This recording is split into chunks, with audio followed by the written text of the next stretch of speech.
Amigo querido, amiga querida, tomamos conhecimento ontem, pelos meios de comunicação, que o ex-presidente da República, Jair Bolsonaro, está sendo acusado pela Procuradoria-Geral da República, que encaminhou denúncia ao Supremo Tribunal Federal da prática de formação de quadrilha, tentativa da subversão da ordem democrática, ou seja, golpe de Estado. E tudo isso passando por um plano de simplesmente, é inacreditável, é surreal, de matar o atual presidente da República, o seu vice e um membro do Supremo Tribunal Federal. Tudo isso é profundamente humilhante para a igreja. Constrangedor. Porque é o candidato que ela escolheu, ao qual ela apoiou incondicional e apaixonadamente. Com isso, causando escândalo do lado de dentro, fazendo seus filhos tropeçar e tornando inimaginável para os do lado de fora a ideia de botar os pés num templo cristão. Como não reeditarmos em 2026, no ano que vem, ano de eleição à presidência da República, os erros de 2018 e 2022. Eu diria que a saída é nós não nos relacionarmos com quem quer que seja da forma como a igreja se relacionou com Bolsonaro. Eu chamaria isso de bolsonarização do voto, do engajamento político, da relação com políticos profissionais e candidatos. Algo, portanto, que envolve o atual presidente da República e qualquer outro candidato a cargo público. Eu chamo de bolsonarizar a relação da igreja com o tema da política, essa atitude, repito, de dar apoio incondicional, acrítico, institucional a candidato, a autoridade pública. E isso porque a igreja foi chamada para ser a consciência da nação. Cabe à igreja fazer com que a sociedade considere a injustiça que pratica e que, contudo, está ignorando. E isso envolve profetizar para a autoridade pública. Então, se você está vivendo num país que apoia algo como o apartheid, como o nazismo, como a segregação racial, como o totalitarismo, sabe? Você tem que profetizar. E jamais permitir que essa paixão idólatra sirva de mordaça para o ministério profético da igreja. O que nos cabe fazer? Eu proponho aqui as seguintes coisas. Não vou expor exaustivamente cada ponto. Apenas vou apresentar a você um esboço. Os itens principais para os quais nós devemos atentar a fim de nunca mais causarmos a divisão e o escândalo que causamos. Vamos a eles, então. Em primeiro lugar, nunca mais a instituição fazer campanha, ou a igreja não dar apoio institucional a quem quer que seja. Porque nessas horas, quando o candidato que a igreja apoiou equivoca-se, os seus erros são postos na conta da igreja. E quando a igreja dá apoio institucional a quem quer que seja, ela não apenas trai a sua vocação, como também trai os seus próprios membros, que a ela se filiaram para ouvir a palavra de Deus, para serem edificados naquilo que chamamos de fé santíssima. de crescerem na graça e no conhecimento do nosso Senhor e Salvador Jesus Cristo, e não verem os seus nomes envolvidos numa história que repudiam. Você imagina, você está vendo aquele apoio do pastor, da instituição, da denominação, e você diz, mas eu penso de modo diametralmente oposto. O que resta essa pessoa fazer? Em segundo lugar, para que não incorramos nos erros de 2018 e 2022, é de fundamental importância que respeitamos a liberdade de pensamento dos seus membros. Como esperar uniformidade da parte da membresia da igreja em questões de política econômica? Sabe, um é liberal, o outro é neoliberal, o outro tem uma mentalidade social-democrata, socialista. O que fazer? Você vai apresentar a partir das Sagradas Escrituras um modo de produção cristão? Os princípios certamente devem ser apresentados. E os membros levarem esses mesmos princípios às suas conclusões práticas, lógicas, no exercício da sua cidadania. Agora, a instituição escolher uma ideologia política, olha, ninguém jamais apresentou um sistema de pensamento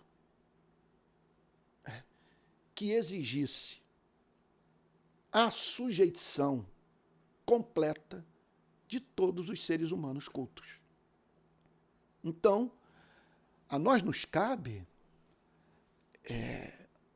mantermos a unidade na doutrina, naquilo que é explicitamente revelado pela mensagem dos profetas, dos apóstolos e do nosso Salvador. E permitir liberdade quanto à aplicação da verdade nessas mais diferentes questões da vida. Em especial, quando não está absolutamente claro que a opção do membro da igreja não foi aquilo que poderíamos chamar de escolha diabólica. Porque é uma escolha diabólica você apoiar o apartheid, apoiar a supressão de direitos civis, de direitos políticos, de liberdade de consciência, sabe? Liberdade de culto, sabe? Claro, você apoiar massacre, genocídio. Então, eu diria que esse membro deveria ser convidado a se retirar da comunhão da igreja se ele insistir nessa iniquidade. Mas nem sempre é isso que ocorre. Nós estamos lidando com questões cujo ponto de vista varia de pessoa para pessoa e tratando-as como se fosse questão de vida ou morte. Isso é um erro.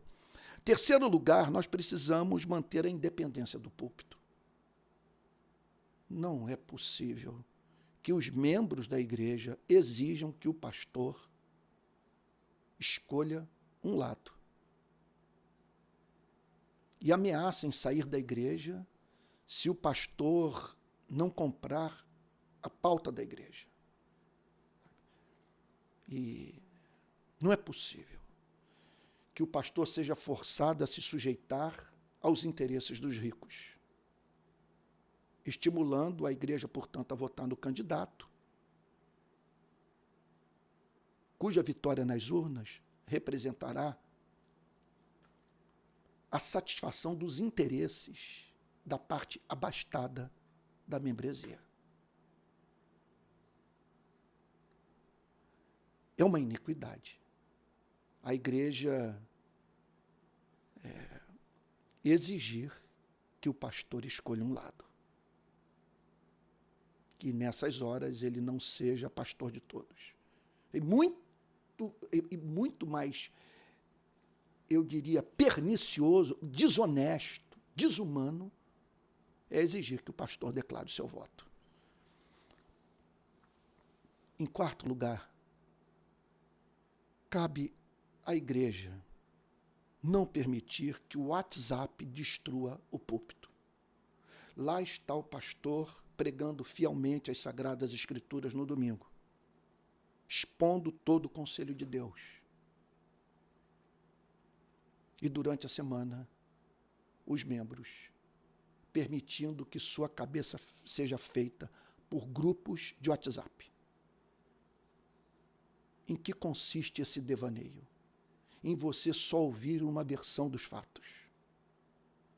Em você não se dar ao direito de parar para prestar atenção no que tem a dizer os que fazem contraponto ao grupo que você pertence. É uma iniquidade você divulgar informação sem ter checado as fontes. E isso aconteceu e continua acontecendo a 3x4 no nosso país, no seio das nossas igrejas. Em quinto lugar, jamais usar o culto para comício. Meu Deus, para um momento de adoração a Cristo, para introduzir um político profissional. Meu Deus, tirar o foco de Jesus para um mortal, com seus projetos de poder.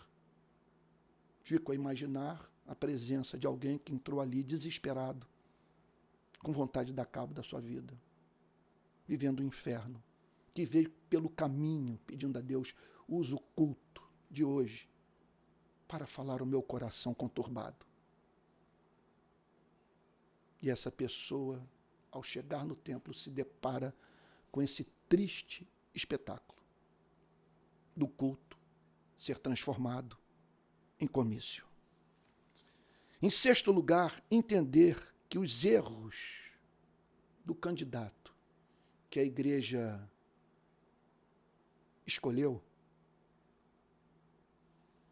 são postos na conta da igreja. Sobre isso eu já falei. Mas é importante que seja pontuado, que ganhe destaque. Sempre foi assim na história da igreja. Observe na Revolução Francesa. A igreja se uniu ao absolutismo, forneceu teologia espúria como fundamento para o absolutismo. Quando veio a Revolução, os revolucionários queriam a cabeça do rei e da liderança religiosa.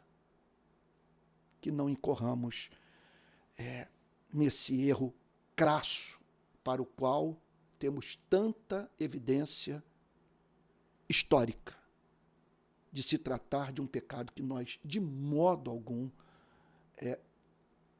com o qual, de modo algum, nós podemos lidar de modo infantil.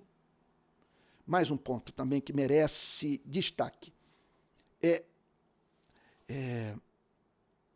profetizar contra os grandes pecados. Sabe? Quando a iniquidade é tamanha que ela, passa a causar opressão numa quantidade absurda de pessoas, até mesmo nas minorias. Quando a iniquidade se torna estrutural, faz parte da cultura política. Quando nós vemos o pastor, durante o domingo na igreja, prescrevendo para a membresia os valores do cristianismo e o modo como a sociedade está organizada, fomentado por interesses políticos, milita contra os valores do cristianismo, a igreja tem que erguer a voz e denunciar. A igreja, nessas horas, tem que pensar nos oprimidos, no pobre, no necessitado, naquele que não tem voz, naquele que grita e não é ouvido. Outro dia eu vi uma pessoa dizer, numa das nossas manifestações, se nós não temos vocês do nosso lado, estava falando de nós, da classe média, que usamos um espaço da Zona Sul, de uma área abastada do Rio de Janeiro, para protestar contra a morte de criança pobre em tiroteio em favela. E as mães disseram para a gente, se não fosse vocês, nós não seríamos ouvidos. Porque quando gritamos dentro da favela, a nossa voz não ecoa. Mas aqui ao lado de vocês, nós nos sentimos em condição de erguer a voz e ela ser levada a sério. E numa experiência recente nossa, nós conseguimos que a Prefeitura do Rio de Janeiro fixasse novamente as fotos de crianças mortas por bala perdida numa instalação que mantemos há 9 anos na Lagoa Rodrigo de Freitas, área nobre da cidade, por entendermos que essa é uma forma de pressão legítima, democrática, visando o estabelecimento da justiça e do direito na nossa cidade. E como resultado dessa pressão das mães moradoras de favela e dessa parte da classe média representada por nós, embora pela graça divina hoje tenhamos no nosso meio pessoas que moram em comunidade pobre, nós conseguimos obter do prefeito a promessa de que um monumento será erigido no Rio de Janeiro em memória de crianças mortas por bala perdida. Ele vai nos ceder uma área nobre da Zona Sul. Então agora nós temos o Corcovado e em breve nós teremos um outro monumento, só que dessa vez em memória do direito dos mais vulneráveis. Em 8º lugar, que a igreja não repita o erro de falar sobre aquilo que não entende. Sabe? Não mencione autor, ideologia política, teoria econômica, que você jamais estudou. É vergonhoso. A pessoa que o ouve, sabe, e que percebe a sua indigência intelectual, a minha indigência intelectual, é levada a dizer, se ele está equivocado quanto a este ponto, é bem possível que ele esteja também equivocado quanto à sua religião. Isso é trágico. Em 9º lugar, procure ouvir os dois lados. Se aproxime de quem você diverge. Está lembrado daquela história mencionada por mim há pouco tempo, numa passagem do Tim Keller pelo nosso país, famoso pregador americano morto recentemente, do calvinista americano que foi para a Escócia se encontrar com calvinistas escoceses.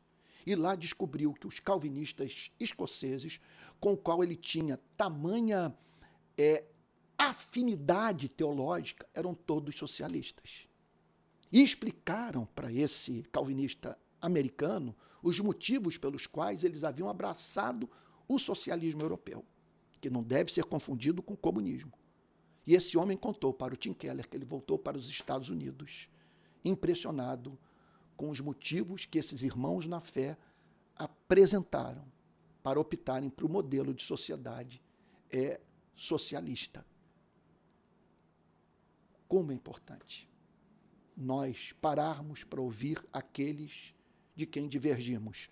Olha, em todo episódio de massacre e genocídio, houve intelectuais e muitas vezes padres e pastores bestializando pessoas, imputando a culpa a um grupo específico, seja por motivo racial, seja por motivo político ideológico, sabe, de todos os infortúnios da sociedade. E levando, portanto, até mesmo vizinhos a se odiarem. Nós não podemos subestimar o poder de um discurso baseado em medo que joga ser humano contra ser humano. Penúltimo ponto, pensar duplo. Não eleve um lado da verdade à condição de verdade completa, especialmente em questões de natureza política, de natureza econômica. Sabe? Então, muitas vezes, o erro da ideologia da qual você diverge, ou o erro em que você está incorrendo, reside no fato de você não ter considerado a verdade completa, ficando apenas com um dos seus aspectos. E assim, portanto, professando um pensamento político assimétrico, caracterizado por desequilíbrio. E, por fim, cobrar de quem você votou. Não consigo imaginar a igreja, para mim é o fim do mundo, a instituição declarar o seu voto. Mas se você foi para as redes sociais e chegou ao ponto de declarar que tal candidato é o seu candidato, você associou sua fé a ele. E nas ocasiões em que em quem você votou e declarou publicamente sua intenção de voto, errar, cabe a você se levantar e dizer com objetividade, com clareza e coragem. Nesse ponto, ele se equivoca. E ele não tem o meu apoio. Eu diria que o que caracteriza a bolsonarização, veja que eu não estou falando sobre votar em Bolsonaro, estou falando sobre o espírito que entrou na igreja, que regeu a relação da igreja com esse político profissional. Esse espírito faz, portanto, com que a igreja dê esse apoio incondicional. E ao dar esse apoio incondicional, escandaliza aqueles que tomaram conhecimento da sua intenção de voto e que não tomaram conhecimento do seu protesto público aos erros cometidos pelo candidato que aquele que se diz cristão apoiou. Bom, poderia falar muito mais, mas eu espero que você guarde aí esses pontos e dissemine. Se você julgou que essa mensagem tem algum valor, espalha. Ela pode servir de antídoto aos erros gravíssimos nos quais a igreja incorreu nas eleições de 2018 e de 2022. Então, é isso. Olha, se essa mensagem contou com a sua acolhida, se você tem apreço pela minha linha teológica, pelas ideias que eu defendo, eu gostaria de fazer um pedido a você. Vá na descrição desse vídeo e veja as formas que eu proponho de você apoiar esse Ministério de Ensino. Eu posso dizer que estamos precisando, especialmente nesse mês. E se não houvesse essa necessidade, eu não pediria a você ajuda. Observe que, dos dois lados do extremismo ideológico, há fortes grupos apoiando os porta-vozes das suas ideias. Sabe? E chegou a hora de nós nos unirmos em torno disso que eu estou chamando de uma terceira via cristã, sabe? Que foge dos extremismos de direita e de esquerda, que não se assume como progressista e conservadora, que se assume como cristã, não superior às demais, mas que luta por um cristianismo simétrico e cujas decisões são regidas pela verdade e pelo amor. É isso aí. Forte abraço.